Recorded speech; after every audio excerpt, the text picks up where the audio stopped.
और देखिए, लगातार स्वास्थ्य विशेषज्ञ चेता रहे हैं कि देश तीसरी लहर की पीक की तरफ आगे बढ़ रहा है। ऐसे में डर है कि कहीं आस्था के मेले कोरोना फैलाने की वजह ना बन जाएं। डर है कि कहीं इन मेलों से कोरोना गांव-गांव तक ना पहुंच जाए। समस्या है तो समाधान भी है, लेकिन सवाल यह है कि क्या राजनीति के चलते इस समाधान की अनदेखी की जा रही है। 4 तस्वीरों के जरिए ये पूरी कहानी आपको दिखाते हैं। प्रयागराज की तस्वीरें, यूपी में माघ मेला, कहीं फैल न जाए कोरोना। गंगा सागर की तस्वीरें, गंगा सागर मेले में भीड़, जान से खिलवाड़ क्यों? ये 2 तस्वीरें देखिए। पहली तस्वीर है प्रयागराज से और दूसरी तस्वीर है कोलकाता के पास गंगा सागर की। दोनों जगह लाखों की भीड़ जुटी है। प्रयागराज के माघ मेले में 14 जनवरी से लाखों की भीड़ जुटेगी। उससे पहले ही यहाँ कोरोना का अटैक हो गया है। मेला क्षेत्र में तैनात कई पुलिसकर्मी कोरोना संक्रमित पाए जा चुके हैं।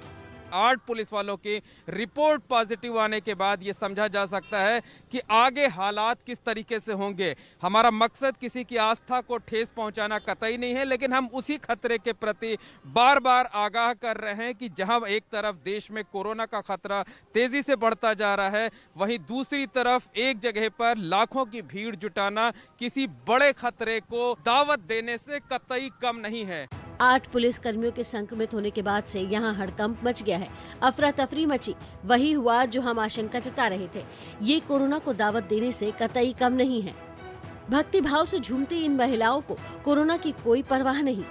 ये माघ मेले की तस्वीरें हैं, जहाँ एक कैंप में 50 से ज्यादा महिलाएं हैं। ये सभी देश के अलग अलग हिस्सों से आई हैं। हमें कोई डर नहीं लगता है मरने का। नहीं लगता। हम जब किसान के बच्चे हैं, खेत में नहीं डरते तो हम चलने में भी नहीं डरते। मेले में इस तरह के सैकड़ों कैंप बने हैं, जहां लोगों का आना शुरू हो गया है। अब सवाल ये है कि यहाँ कोरोना नियमों का पालन कैसे होगा। कुछ ऐसा ही हाल गंगा सागर मेले का है। कुछ दिन पहले ही 4 साधु यहाँ कोरोना पॉजिटिव पाए गए। हालांकि कोर्ट ने आदेश दिया है कि टीकाकरण पूरा नहीं करने वालों को गंगा सागर में प्रवेश नहीं करने दिया जाए।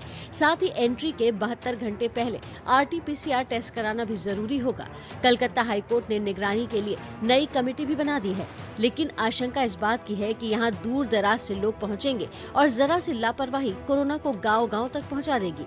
सवाल है, जब कोरोना फैल रहा है तो लाखों की भीड़ जुटने पर क्या होगा? अब हम 2 और तस्वीरें दिखा रहे हैं, जो बता रही हैं कि आखिर प्रशासन को क्या करना चाहिए था। पिछली गलती से सबक लेते हुए प्रशासन ने हरिद्वार में मकर संक्रांति का स्नान रद्द कर दिया है, ताकि कोरोना फैलने की रफ्तार पर काबू पाया जा सके।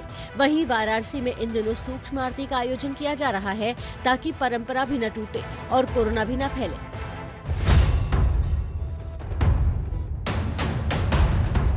ABP न्यूज लगातार ये मुहिम चला रहा है कि कोरोना के बीच कोई भी ऐसा आयोजन नहीं होना चाहिए जिसमें बड़ी संख्या में लोग एक साथ जुटे।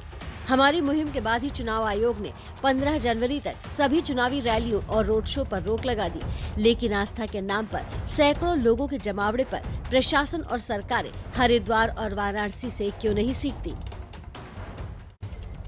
और अब संगम नगरी प्रयागराज को लेकर के ताजा अपडेट आपको बता देते हैं। ताजा अपडेट ये है कि संगम नगरी प्रयागराज में कोरोना के एक्टिव मरीजों की संख्या 1000 के पार हो गई है।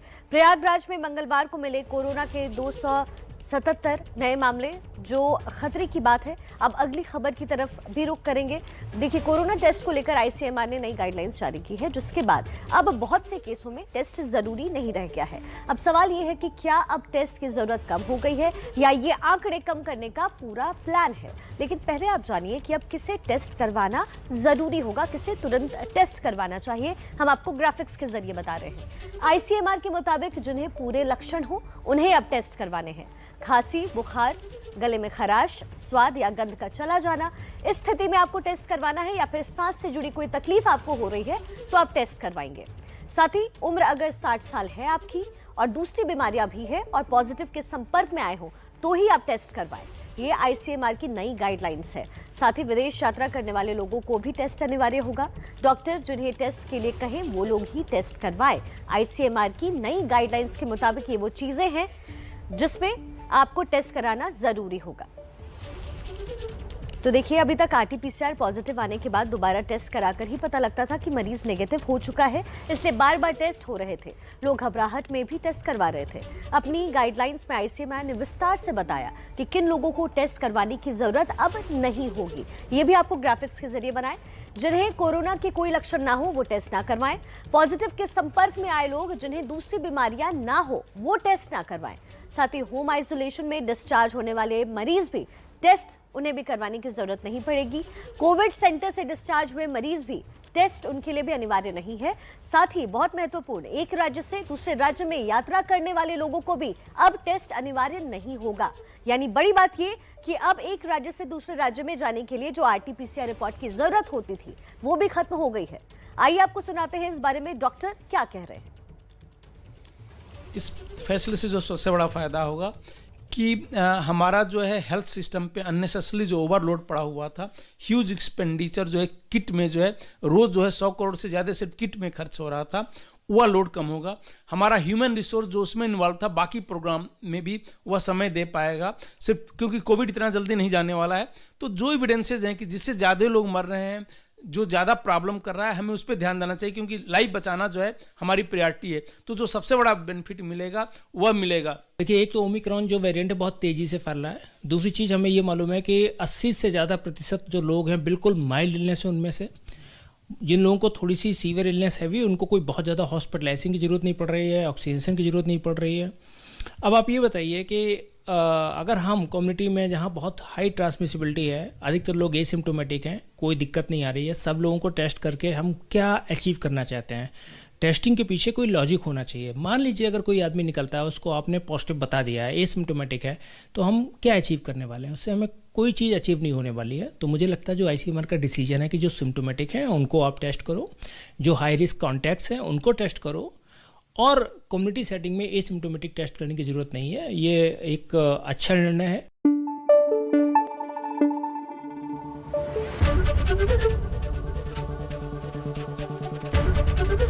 एबीपी न्यूज आपको रखे आगे।